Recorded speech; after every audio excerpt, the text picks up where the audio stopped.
मुळात मी नागपूरची जे सायबर हॅकर्सची जी तपासणी आहे, मी केंद्राकडून करावी असं मी म्हटलंच नाही. मी स्वतः CP साहेबांना बोललो की याची पारदर्शक इन्क्वायरी व्हायला पाहिजे. एक कारण हे हॅकर्स ज्या पद्धतीनं 2 वर्षात आज एवढे गळगंज झाले आहे, त्याची खायची व्यवस्था नव्हती, आज अब्जपती झाल्या. मुळात तशी याची माहिती आम्हाला अनेक दिवसापासून होती. कोण हॅकर्स आहे, ते प्रमुख कोण आहे त्याचा, हे सगळं माहीत होतं. परंतु आम्ही जोपर्यंत प्रत्यक्षदर्शी पाहू शकत नाही किंवा प्रत्यक्षदर्शी पाहून आपण एखाद्याच्याविषयी तक्रार करायची.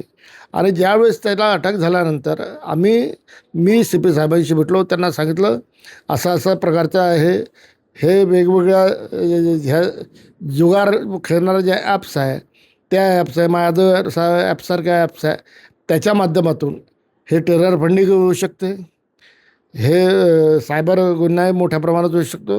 आणि याच्यात जे लोक इन्व्हॉल्व आहेत, याच्यात फक्त नागपूरचे लोक इन्व्हॉल्व नाही, तर राज्यातल्या राजधान्यांचे जेवढं शहर आहे, त्या शहरातले अनेक लोक या प्रकरणात इन्व्हॉल्व आहे.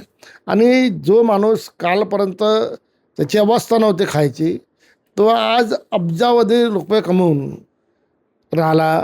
आणि याच्यात जे गोरगरीब लोक आहे, त्या गोरगरिबाचे ते अकाउंट घ्यायचे, त्यांच्या अकाउंटमध्ये पैसा ट्रान्सफर करायचा, नंतर तो पैसा आपल्या याच्याकडे ट्रान्सफर करून घ्यायचा.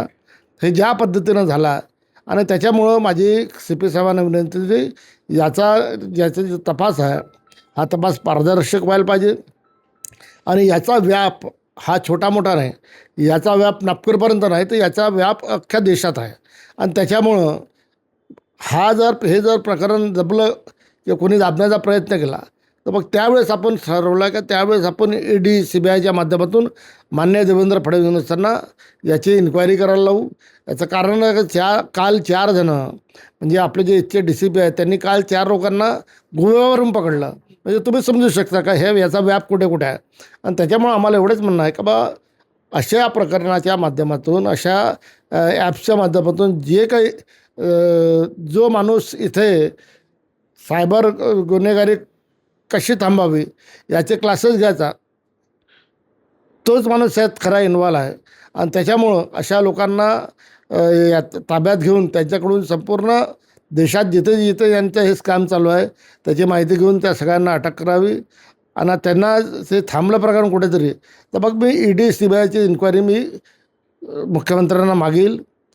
अशा प्रकारची मी त्यांना निवेदन केलं आहे. मला सांगा, तुम्ही वर्णन देखील केलेलं आहे की कशा प्रकारे म्हणजे त्यांची आधीची परिस्थिती होती, आता परिस्थिती काय आहे, आणि सायबर फ्रॉड जो होतो आहे, एकीकडे आपण बघतो की सायबर फ्रॉडचे गुन्हेगार जे आहेत ते सापडत नाही. पण तुम्ही वर्णन केलेलं आहे. जर का तुम्हाला ती व्यक्ती माहिती असेल, तर मग तशी तुम्ही काही तक्रार वगैरे पण केली आहे का? नाही, ते शासनाला त्याचं सगळं नाव जे आहे ते माहीत आहे. शासनाला नाव माहीत नाही, म्हणजे डिपार्टमेंटला नाव माहीत आहे कोण कोण हे याच्यातले मेन आहे. आणि जे सांगायचं ते पोलीस कमिशनरांशी बोलून, त्यांच्याशी चर्चा करून त्या लोकांचं सगळं डिटेल्स त्यांना आम्ही देणार आहोत. परंतु त्याच्यापूर्वी आमची अपेक्षा ही आहे का प्रशासनाने याच्यात विशेष लक्ष देऊन हे सायबर गुन्हेगारी करणाऱ्या लोकांना पडद्यासमोर आणावं. पोलीस कमिशनरांनी तुम्हाला निवेदनानंतर काय आश्वासन दिलं? नाही, त्यांनी म्हटलं का त्यांना हे चालत नाही.